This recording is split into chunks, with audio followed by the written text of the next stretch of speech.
Misy namantsika sakaiza-tiana izay mangataka vavaka manokana ho an'ny reniny mba hoe ho salama tsara mandrakariva. Ndao fa hoentsika eo am-pelatanan'i Jesosy ny antom-bavaka izany. Vavaka ary isika.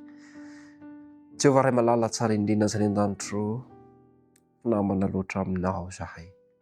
Ary fantatray loatra fa tena be fitiavana ianao.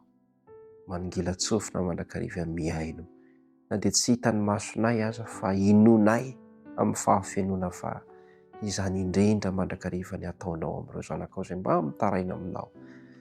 Mangataka vavaka ity sakay zanay ity Jehovah mba ho amin'ny reniny, mba ho salama tsara hatrany, mba ho feno fifaliana hatrany amin'ny andro rehetra mba hiainany.